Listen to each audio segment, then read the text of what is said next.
Olá, gente, tudo bem? Mais um domingo aqui reunidos, né? Enquanto a nossa igreja está em reforma, o Senhor aprove consertar, né? Nosso lugar de reunião. Mas nós sempre reunidos aqui, não vamos deixar de falar da palavra de Deus, compartilhar com vocês as maravilhas que Deus tem para nos comunicar, né? Nesse dia, nesse domingo, para que o nome dele seja engrandecido e exaltado, né?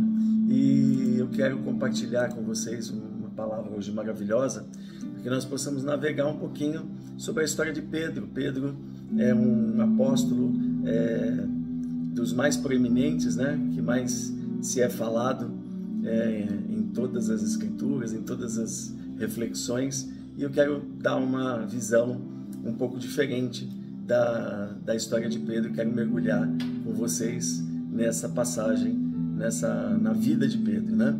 Eu sou o pastor Alan Rodrigues, da CLSJ, e vamos lá mais uma vez para essa reflexão, que o Senhor possa falar aos nossos corações. Pai, tudo que nós conversamos nesse tempo de meditação nessa palavra já foi feito. Agora glorifica o Teu nome, mais uma vez reunidos aqui na Tua presença. Bom, vamos lá meditar, né? Eu escolhi um tema, e o tema é Deus chama os improváveis, salvando a reputação de Pedro. E o versículo que eu escolhi foi Mateus, de 26, de 30 a 35. Vamos à leitura, então? E tendo cantado o hino, saíram para o Monte das Oliveiras. Então Jesus lhes disse: todos vós esta noite vos escandalizareis em mim, porque está escrito: ferirei o pastor, e as ovelhas do rebanho se dispersarão. Mas depois de eu ressuscitar, irei adiante de vós para a Galiléia. Mas Pedro respondendo disse-lhe: ainda que todos se escandalizem em ti, eu nunca me escandalizarei. Disse-lhe Jesus: em verdade te digo, que nessa mesma noite, antes que o galo cante, 3 vezes você me negará. Disse-lhe Pedro: ainda que me seja mister morrer contigo, não te negarei. E todos os discípulos disseram o mesmo. Veja, Jesus acaba de ministrar a Santa Ceia para eles e diz que naquela noite ele seria preso e eles se escandalizariam dele. Mas eles, na sua impulsividade, responderam assim. O Senhor disse que Pedro, então, haveria de negá-lo naquela mesma noite, né? Naquela madrugada. Então eu queria caminhar com vocês um pouquinho sobre a primeira parte. Eu queria falar sobre a história de Pedro. Nós precisamos entender um pouquinho quem era esse personagem, quem era Pedro, né? Então, nós sempre ouvimos dizer que Pedro negou a Cristo, que ele virou as costas para ele. Muitos discutem até hoje porque o pecado de Pedro não se assemelha ao de Judas. E fica aquela: não, mas Pedro pecou, ele tropeçou e Judas traiu Jesus, e qual foi a razão? Então eu acho que a gente vai conseguir entender um pouquinho mais sobre essa história, né? Então vamos percorrer esse caminho, né? Que acredito que nunca nós paramos para pensar dessa maneira. Quem era Pedro? Pedro era um morador da Galiléia. Ele nasceu em Betsaida, que era uma cidade da Galiléia. Mas o primeiro ponto é o seguinte: a Galiléia é uma cidade muito pequena. Betsaida era uma cidade muito pequena. Nazaré, que é a cidade que Jesus nasce, por isso ele é chamado Jesus de Nazaré, eram cidades irrelevantes para os judeus, né? Então ele nasceu nessa região da Galiléia, numa vila de Betsaida, né, e uma comunidade de pescadores, que era situada ali no mar da Galiléia. E Jesus também de Nazaré. Os judeus desprezavam a Galiléia por causa disso, porque a Galiléia era um lugar de pessoas humildes, de pescadores. Eram cidades que nem sequer eram mencionadas nas Escrituras, né? E era vista pelos judeus como uma região de muita influência gentílica. Havia uma miscigenação de povos ali. Haviam muitos gentios naquela cidade. E para os judeus religiosos, eles desprezavam a Galiléia por causa dessas questões teológicas e religiosas. Para o judeu, a pureza da fé era muito importante. Então, viver num meio onde viviam somente judeus, para os religiosos era muito importante. Uma cidade que continha muitos gentios era uma cidade impura. Então veja, há uma questão político-religiosa ali, teológica e religiosa aí também. O dialeto deles era muito simples, porque eles falavam aramaico, e o sotaque deles era muito forte, igual aqui nós de Minas. Uai, né? Esse trem, quando é que nós vamos naquele trem, né? E essa linguagem era muito rústica, e ela chamava muito atenção. Qualquer pessoa que ouvisse um galileu falar, sabia que ele era galileu, igual você ouvir um nordestino falar, né? Oxente, ele vai usar termos referentes à sua cidade de nascimento, né? A sua origem. E o Galileu tinha essa questão, essas questões que pontuavam, que apresentavam ele como alguém diferente, né? Então, eles desprezavam essa falta de refinamento, essa brutalidade, né, com que os galileus se apresentavam. E o sotaque era muito forte. Tanto é que em Mateus 26, logo que Jesus apresenta, Filipe apresenta Natanael, né, e vem falar de que eles tinham achado o Messias, né, Jesus de Nazaré, que identificava, normalmente as pessoas eram identificadas pela cidade de onde nasciam, né? Natanael diz, pode vir alguma coisa boa de Nazaré? Né? Então, porque eles desprezavam mesmo. E outra passagem também é a passagem da interrogação que a criada no julgamento de Jesus diz para Pedro, né? Em Mateus 26 diz, e daí a pouco aproximando-se os que ali estavam, disseram a Pedro, verdadeiramente tu és um deles, porque a tua fala te denuncia. Veja quantas coisas a gente descobre, né? Então, isso contribuía para a discriminação dos religiosos, pelo sotaque. Lá vem esses galileus, era mais ou menos assim que eles eram tratados. A ausência de profecias diretas também, porque nenhuma dessas cidades é mencionada nas Escrituras. Então, assim, é como se eles se arrogassem, nossa, Jerusalém, Jerusalém, falava de Galiléia, mas o que é Galiléia? Então, eles desprezavam a Galiléia por causa disso. O Messias vinha de Belém, Galiléia, Nazaré, não tinha nada a ver com isso. Então, tudo isso mostra culturalmente por que razão a Galiléia era desprezada. As vestes também. Então Pedro se vestia de uma maneira simples, típica de um pescador, com uma túnica de lã ou de linho, né? Com um cinto de couro. Muitas vezes o pescador vai fazer o que com o sapato? Para que serve um sapato para pescador? Muitas vezes descalço e muitas vezes com sandálias rústicas, né? Então a aparência também era desprezada pelos religiosos, né? É como você vir...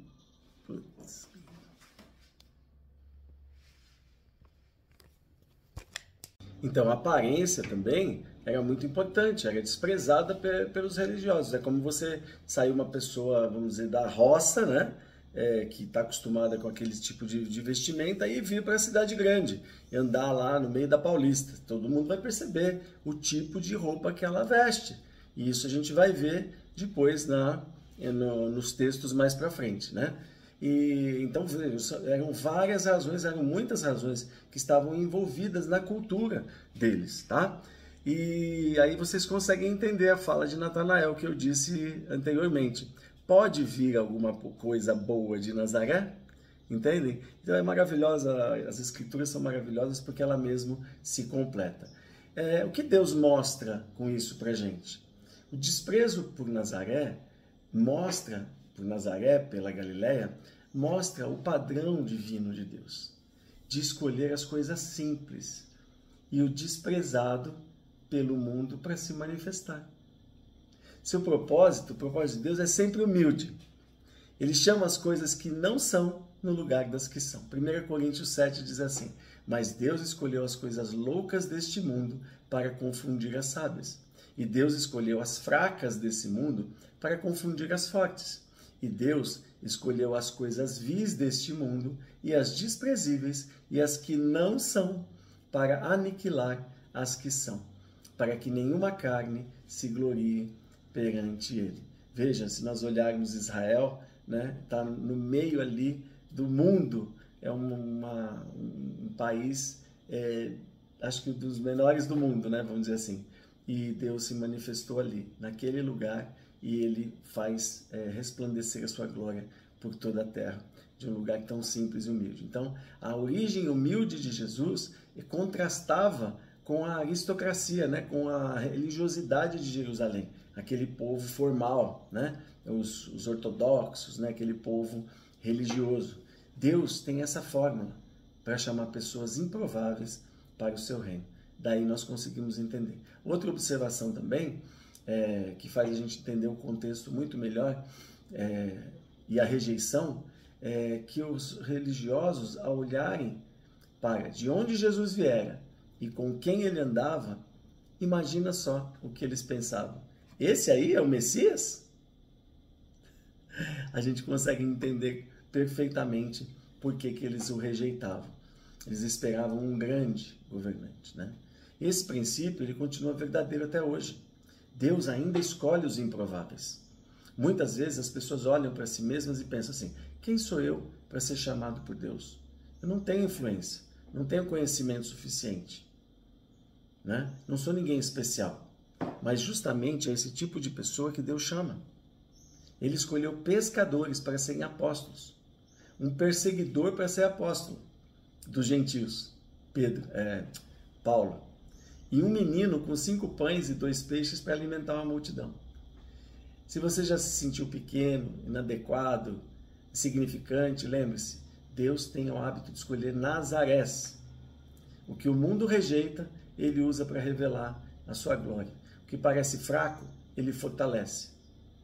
O que parece sem valor, ele transforma num instrumento poderoso.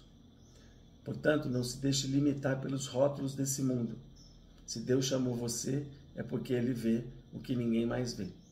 E é ele que nos capacita e nos faz preparados para toda boa obra. É ele que realiza.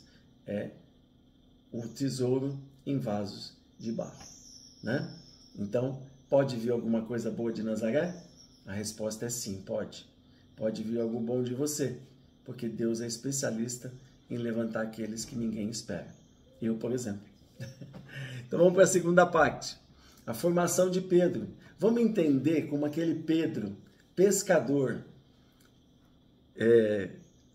com a fala esquisita, cheia de sotaque, como aquele homem simples, né, ignorante, bruto no falar, como que aquele homem foi sendo desenvolvido dentro do plano de Deus? Então vamos lá. Pedro andou com Jesus por 3 anos.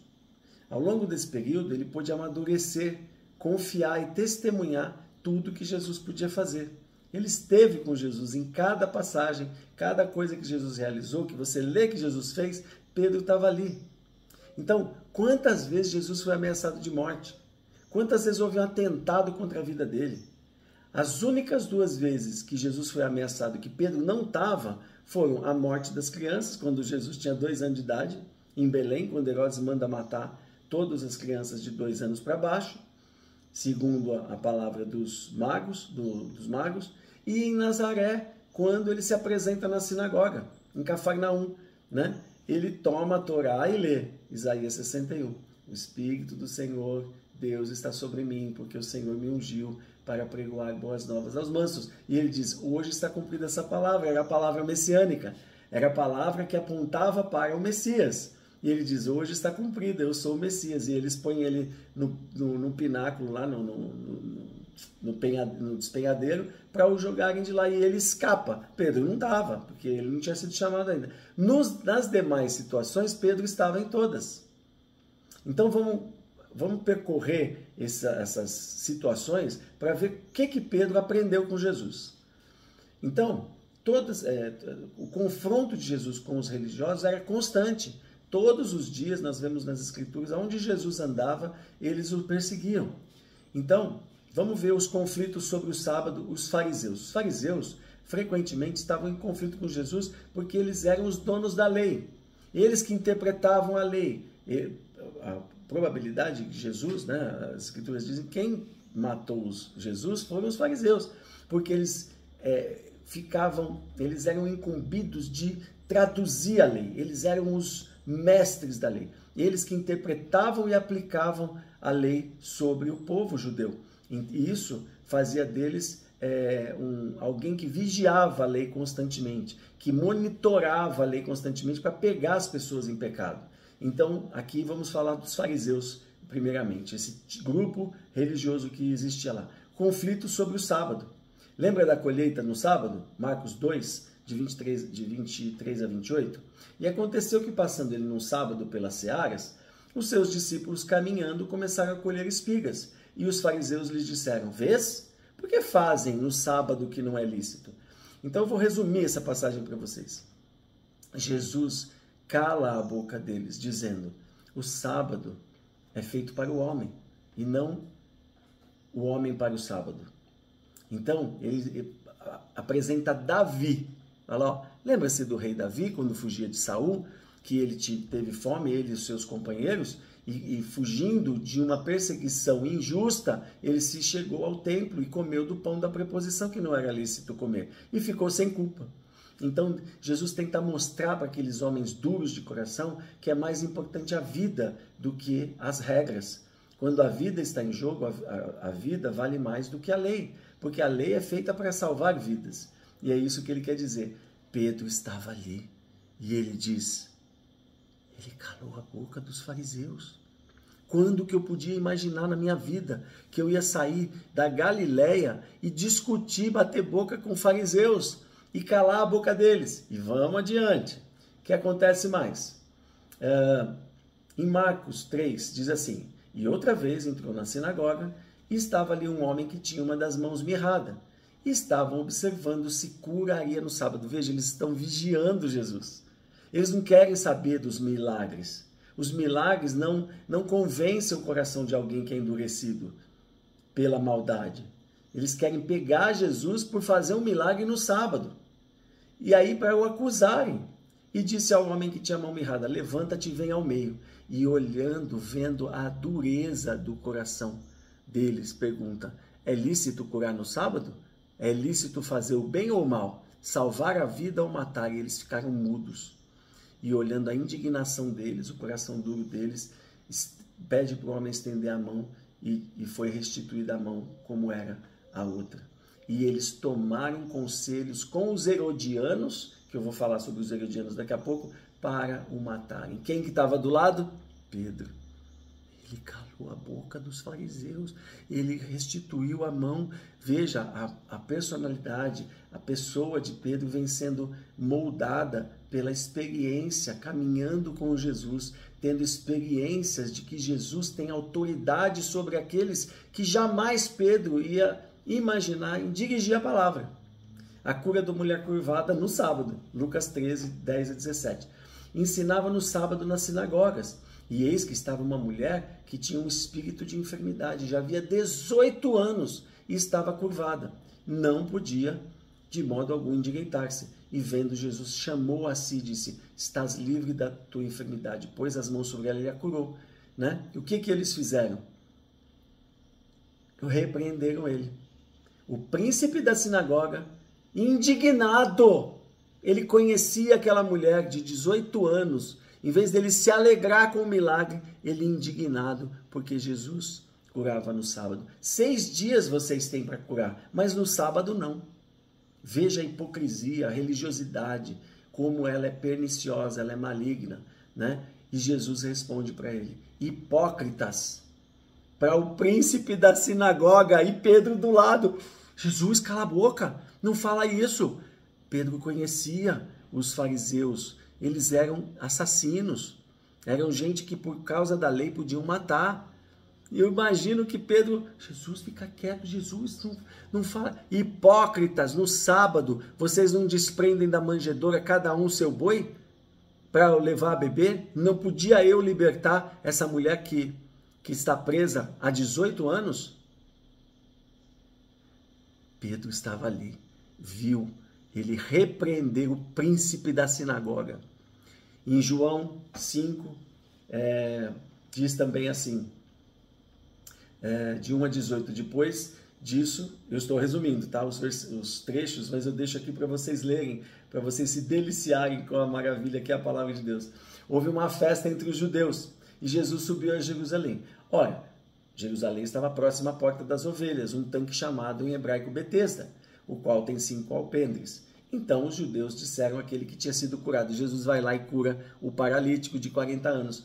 Quem te permitiu você carregar o leito? Porque Jesus disse, agora toma o teu leito e vai para a tua casa. Vai dar testemunho para os sacerdotes. Não diga a ninguém. Vai dar testemunho aos sacerdotes. Não cometa mais nada errado para que não te suceda coisa pior. Lembram disso?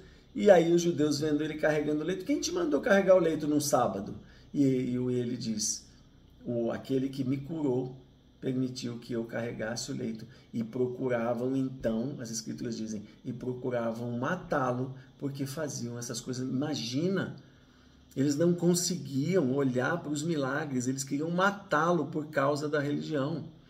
E vamos lá, hipocrisias e as tradições deles, as tradições dos anciãos e o lavar das mãos, a purificação pela água. Em Marcos 7, de 1 a 13 diz, e ajuntaram-se a ele os fariseus e alguns dos escribas, que tinham vindo de Jerusalém, e vendo que alguns dos seus discípulos comiam pão com as mãos impuras, isso é, por lavar, os censuravam.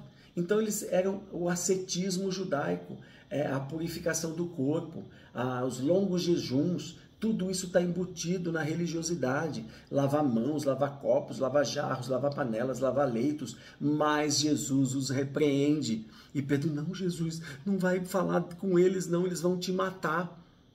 Pedro estava ali aprendendo com Jesus, vendo como Jesus tinha autoridade sobre as autoridades religiosas. E Jesus diz, vocês são hipócritas, vocês fazem todas essas coisas achando que estão puros, e quando é para respeitar, para honrar pais e mães, vocês dizem, isso é corbã, isso é oferta para a igreja, isso é oferta para o templo. Então eu ofertando para o templo, eu não tenho que dar responsabilidade para os meus pais, e assim vocês invalidam da responsabilidade da família.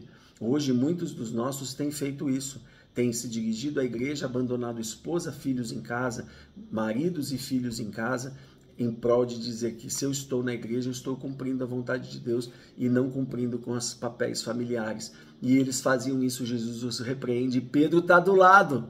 Jesus não fala isso, que eles vão te matar. Mas ele cala os religiosos. Ele fala 7 ais contra os fariseus. Eu imagino que cada ai que Jesus falou, Pedro fechava os olhos, botava a mão no rosto, queria sumir dali, porque ele estava com medo de que matassem Jesus pelo que ele falava, mas ele não. Ele viu o mestre, o Senhor dos senhores, o dono da palavra, o dono do universo, calar a boca aos religiosos.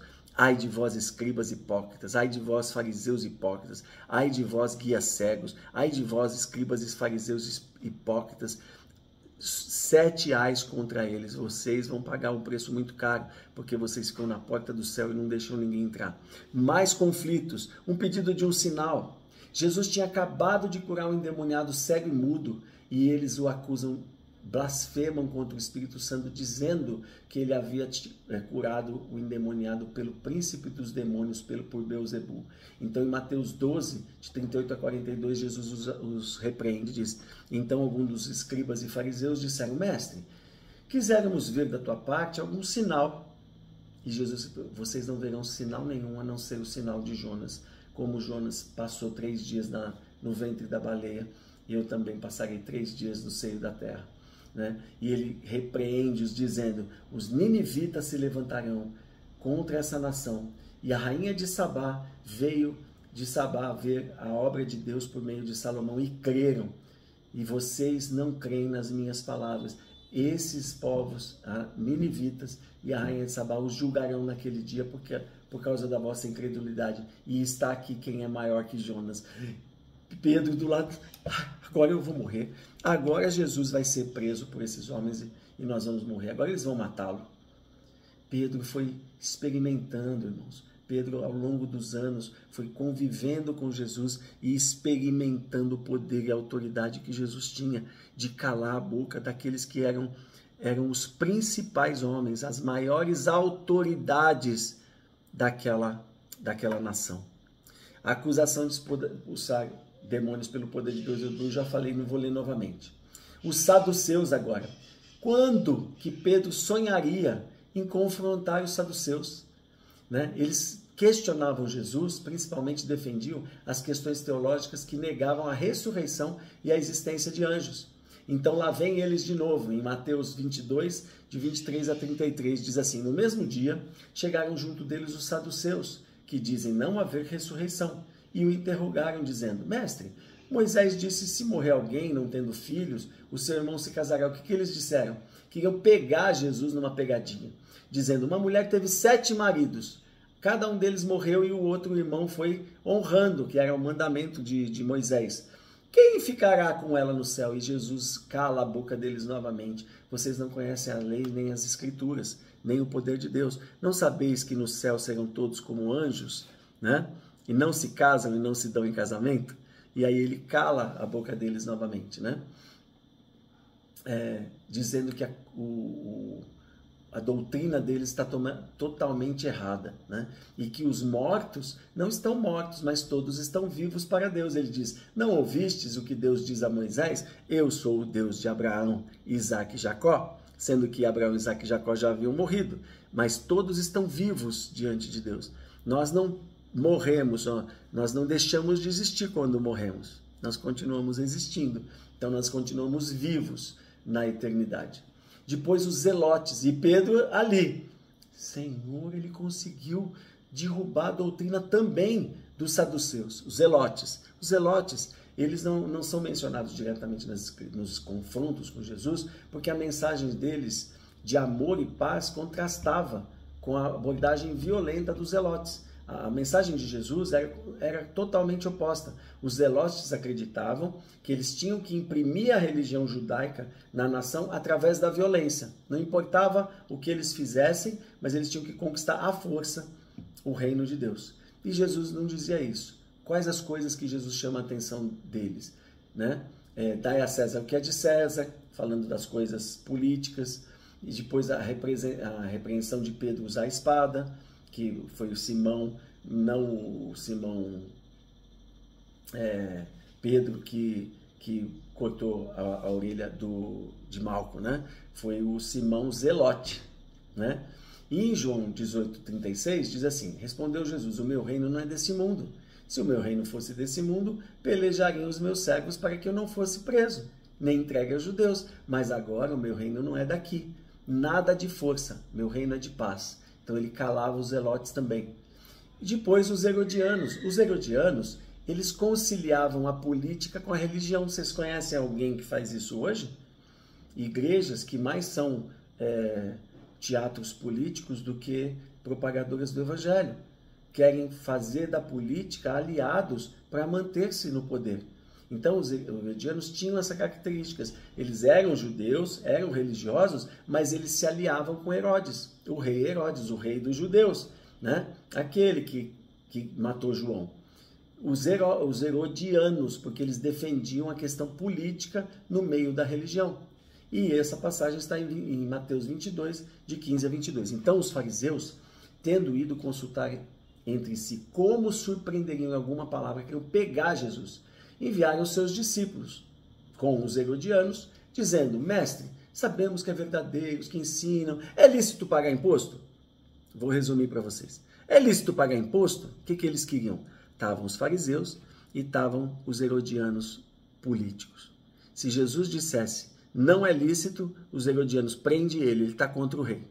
Se ele dissesse é lícito, os fariseus diriam prende ele, que ele está a favor do rei, dos herodianos. Então eles queriam pegá-lo. Jesus diz assim: hipócritas, por que vocês me tentam? Me dá uma moeda aí. E pegando a moeda, de quem é a efígie? De César. Então dai a César o que é de César e a Deus o que é de Deus. É lícito pagar imposto e é lícito ser também piedoso e cultuar a Deus e ofertar na casa de Deus, pagar os impostos do templo. Então eles queriam jogar Jesus contra César. E Pedro ali do lado novamente falou: meu Deus, eu teria sido preso. Eu não saberia responder isso jamais.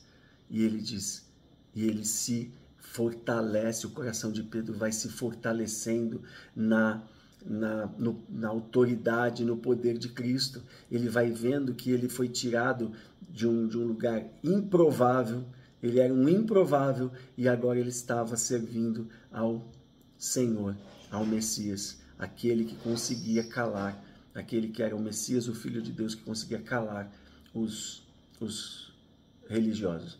E por fim os essênios, embora eles não tivessem nenhum registro assim de diferenças com Jesus, eles se isolavam da sociedade. É tipo daquele crente, um tipo daquele religioso que o mundo não pode se contaminar com o mundo. Mas Jesus nos enviou para estar no mundo, estar no meio daqueles que sofrem, no meio dos pecadores. O próprio Isaías 61 diz isso. O Senhor me ungiu, me encheu do Espírito Santo, para que eu apregoe boas novas aos pobres. Que pobre? O que não tem dinheiro para comer? Não, aquele que é pobre de espírito, aquele que está acorrentado para abrir as cadeias aos presos, presos pelo pecado, pela morte, pelo inferno. Essa é a obra de Deus. E os essênios contrastavam com o Evangelho de Cristo, que era o quê? Viver no meio do povo. Então, vamos entender, então, quem esse Pedro é moldado ao longo desses 3 anos? Pedro, em todas as experiências que ele teve com Jesus, ele criou uma confiança de que Jesus era o Messias esperado, aquele que libertaria o seu povo. E os outros apóstolos tinham a mesma expectativa. Cada situação que Jesus passou ao lado de Pedro, ele escapou da morte, ele escapou deles, e pegaram pedras para o matarem, e ele se desvencilhou deles. Não era a hora. E Pedro foi criando essa confiança. Com todas as suas fraquezas e debilidades e preconceitos que haviam sobre ele, ele foi criando confiança, conhecimento na palavra, confiança de que Jesus iria, em qualquer circunstância, se livrar daqueles religiosos.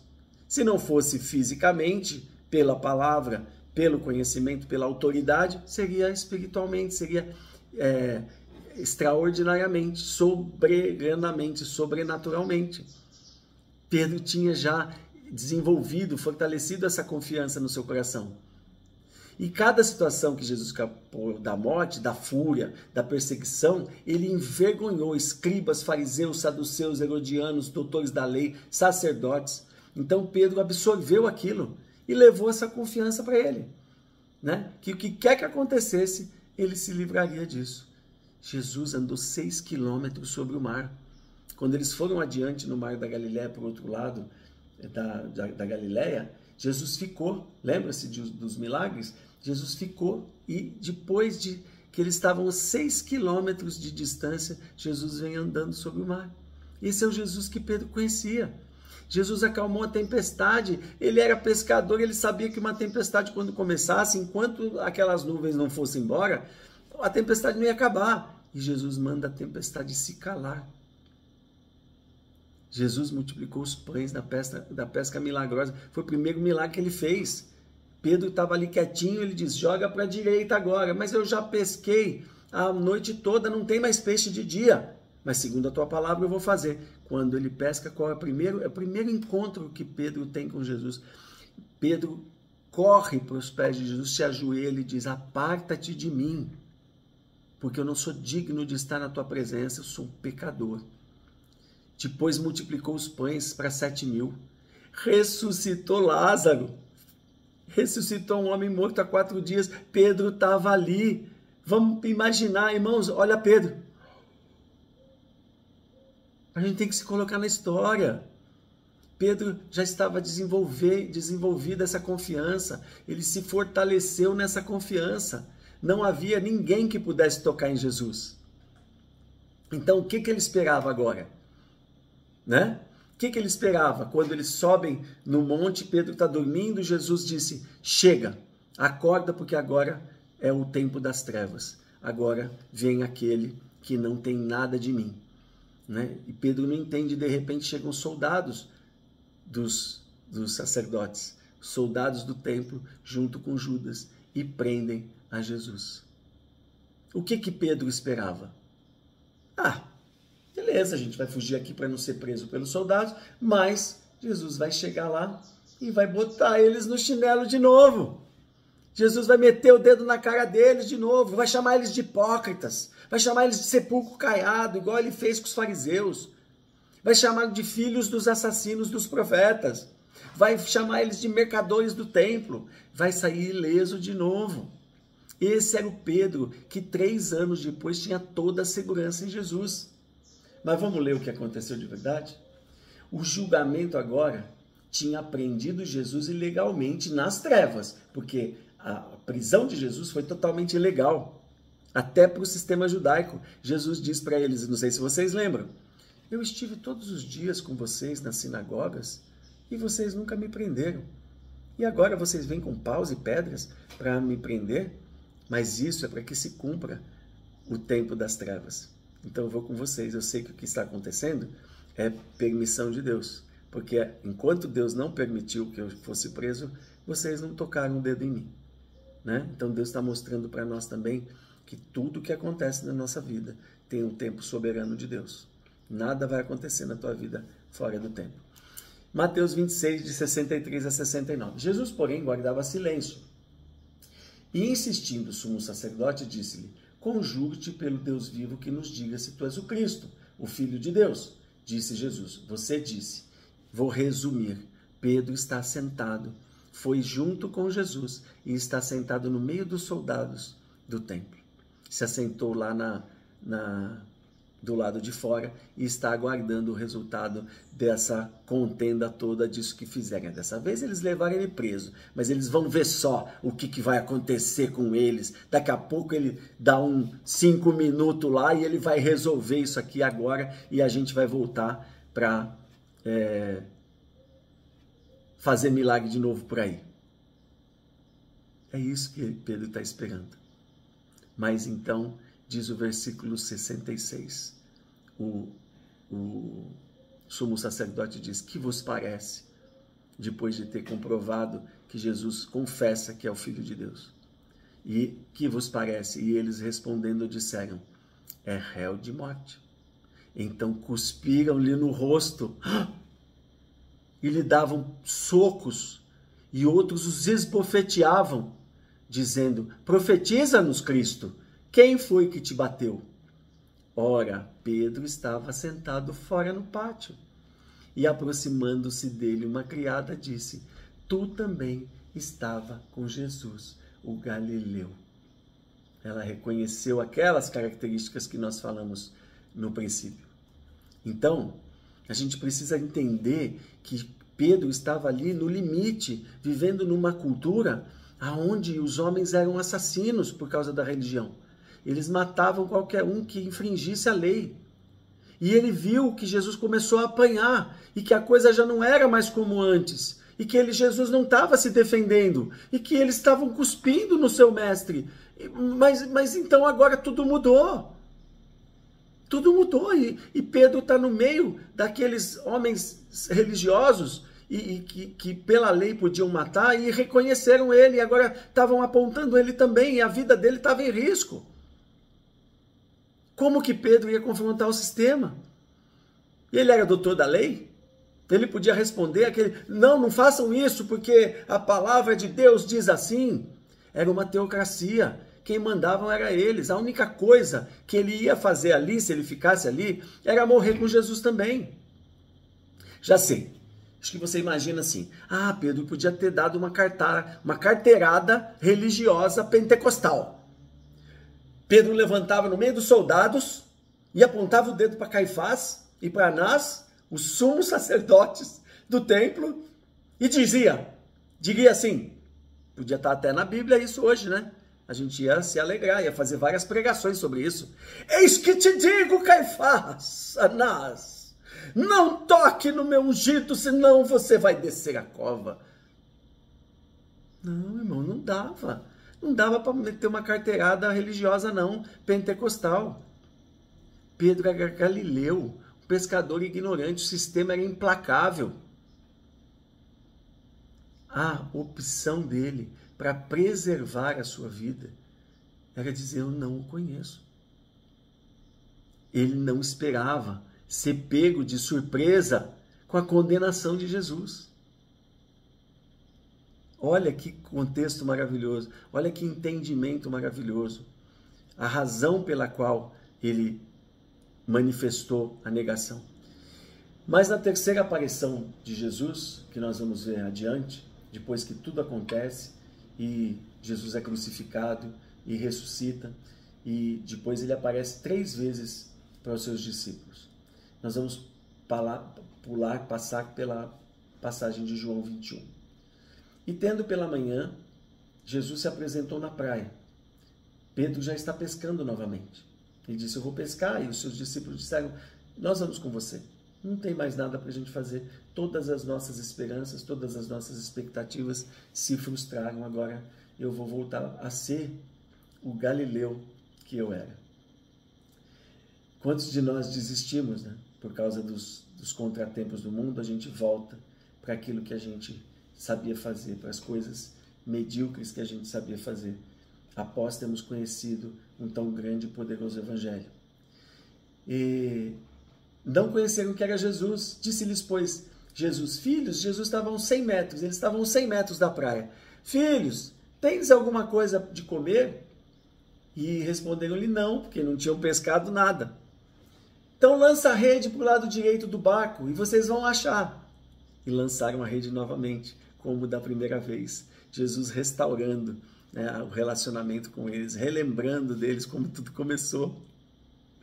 Quantas vezes a gente tem histórias tão maravilhosas na nossa vida, histórias extraordinárias, das coisas que o Senhor realizou na nossa vida, pelas quais nós passamos com Ele, vivemos com Ele, e às vezes a gente acha que essas coisas estão mortas, mas Jesus está restaurando tudo. Lança de novo, que vai dar certo. E lançaram na pois, e já não podiam tirar. Ai, Jesus. Pela multidão de peixes. E aquele discípulo, aquele que Jesus amava, que era João, disse, Pedro, é o Senhor. E quando Simão Pedro viu que era o Senhor, ele cingiu-se, porque ele estava nu, e ele lançou-se ao mar. E os discípulos foram com ele, levaram o barco, porque eles estavam muito perto da terra. E eu vou pular todos esses versículos e vou direto ao ponto principal. E Jesus então serve eles na praia, dá-lhes de comer, porque já a comida estava pronta. E depois de terem jantado, disse Jesus a Simão Pedro, Simão, filho de Barjonas.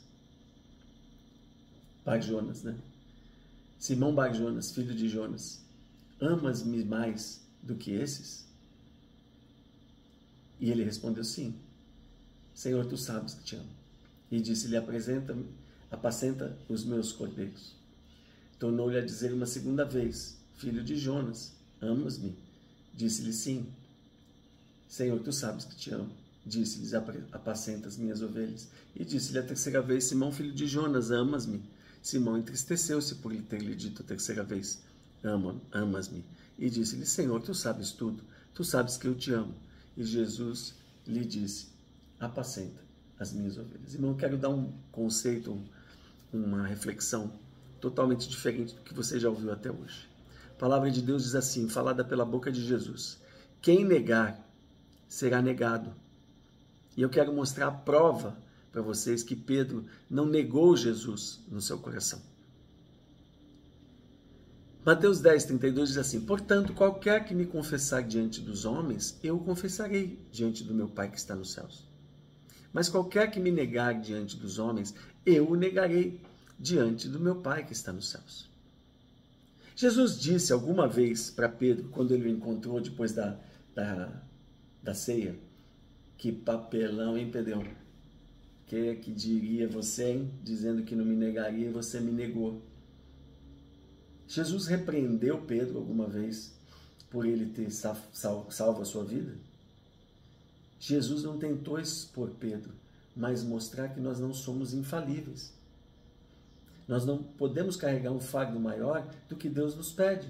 Nós dependemos de Deus para tudo. Ele conhece o nosso interior. E eu vou fazer a leitura novamente em Mateus 26, 35, para vocês entenderem o que Pedro estava fazendo lá e por outra perspectiva que até hoje nunca se ouviu falar. Vamos ler Mateus 26, 35? Disse-lhe Pedro, lembra da leitura que eu fiz no princípio? Quero voltar com vocês lá. Disse-lhe Pedro, e tenho certeza que você ouviu, eu falei para você, você leu e você não percebeu esse pequeno detalhe nas Escrituras. Disse-lhe Pedro, ainda que me seja mister morrer, contigo eu não te negarei. E todos os discípulos disseram o mesmo. Ué, vocês só ficam focando em Pedro. Vou ler novamente. E todos os discípulos disseram o mesmo. Que mesmo? Nós também morreremos contigo. Pedro não pecou contra Jesus, intencionalmente. Pedro diz, está tudo acabado. Ele está morto, ele morreu. Eles vão matá-lo. Eu fracassei. Eu não sustentei a minha palavra, eu não o defendi. Eu não tive coragem de morrer com ele. Há alguma passagem onde Deus peça a nossa vida? Peça que nós demos a nossa vida por causa do Evangelho, que nós arrisquemos a nossa vida, que nós coloquemos a nossa vida em risco ou que nós preservemos a nossa vida. Deus nunca pediu que parceiros do seu sacrifício, parceiros da sua morte. Ele não compartilha isso com ninguém, ele não pediu isso para nós, embora às vezes possa acontecer. Quem se meteu no problema foi Pedro. Em algum momento vocês veem aqui Pedro pedindo perdão para Jesus pelo que fez. Ai, Jesus, então, foi mal, hein? Eu te neguei lá, não consegui. Vocês veem ele pedir perdão como se ele tivesse pecado? A pergunta aqui tem outra conotação. Irmãos, de todos os discípulos, qual foi o único que foi lá? Foi Pedro. Pedro acompanhou Jesus até o fim. Ele foi até o fim. Ele foi o único que teve coragem de entrar dentro de um julgamento judaico no meio dos guardas do templo. Ele foi o único que acompanhou Jesus. Os demais fugiram. Então a pergunta de Jesus tem outro tom. Se nós prestarmos atenção, a pergunta dele é assim: você me ama tudo isso a ponto de ter ido lá sozinho? Vocês conseguem entender a diferença agora? Jesus viu que Pedro foi o único que foi. Ele negou para salvar sua vida, mas ele estava lá. Ele foi porque ele amava Jesus, porque ele amava o Senhor. Então, o Evangelho muitas vezes não corresponderá às nossas expectativas, né? Não vai corresponder às nossas expectativas. Muitas vezes a gente vai fugir, a gente vai negar, a gente vai se esconder, né? A gente vai se esconder, porque o Evangelho vai nos colocar em situações que nós não estamos acostumados a conviver. Mas isso não faz com que nós amemos menos o Senhor. É só a nossa maneira naquele momento, o nosso entendimento, o entendimento de Pedro, como eu disse, ele entendia agora, ele vai passar o rodo em todo mundo. Então a pergunta de Jesus é essa para Pedro: você tem todo esse amor mesmo que você mostrou? Eu sabia que você não ia conseguir sustentar com a sua vida, né, a nossa relação. Mas você foi lá. Você estava lá. E você foi lá sozinho. Você me ama mesmo desse jeito? Então faz o seguinte: eu sabia que você não ia sustentar a sua palavra. Cuida das minhas ovelhas. Você me ama mesmo? A ponto de ter ido lá sozinho? De ter se arriscado? E eu sabia mesmo que você ia negar 2 vezes. Cuida das minhas ovelhas. Você me ama mesmo? Ah, Senhor, tu sabes que eu fui lá porque eu te amo. Eu pensei que tudo ia ser diferente, mas minou as minhas expectativas. Contrariou o que eu esperava. Eu estava seguro de que o Senhor ia escapar e o Senhor não escapou. Se o Senhor não escapou, que dirá eu? Então ele diz: cuida das minhas ovelhas. Então, Deus tem os seus próprios planos e nós devemos ter certeza de que Ele tem o melhor para nós. Nós devemos andar, né?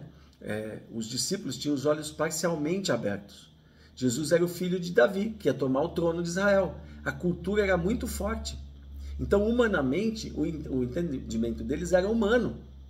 de que Jesus ia vencê-los, mas a propósito era morrer na cruz, por isso que ele falava, logo eu vou ter que morrer. E Pedro uma vez disse para ele, imagina, o senhor nunca vai deixar, veja só, a visão de Pedro era essa, o senhor nunca vai se deixar prender por eles, porque o senhor escapa todas as vezes. Entende? Esse era o Pedro que havia sido formado durante esses 3 anos, até que Jesus é preso. Quantas vezes eles tinham visto Jesus escapar? Mas agora a coisa pegou, né? E aconteceu que eles se encheram de terror e medo. E os outros não foram, mas Pedro foi, né? Então, a mensagem que eu tenho para você é essa hoje. Muitas vezes nós passamos por essa mesma situação. Nós vivemos momentos e fases da nossa vida em que nós poderíamos morrer por Jesus. Você já não passou por isso? Em que você poderia abandonar tudo por Cristo. Mas Deus, de alguma maneira, Ele faz conosco exatamente como Ele fez com Pedro. Ele mostra que a nossa realidade humana não é a vontade de Deus no reino. A nossa realidade humana é de trabalho, é de confronto, é de sofrimento, é de estarmos vivendo nesse mundo, vivendo essa vida, cumprindo o verdadeiro chamado que Deus nos deu do Evangelho, para que nós possamos levar o Evangelho àqueles que sofrem. Não vivermos muitas das vezes, tomarmos para nós as incumbências que só a Deus pertencem.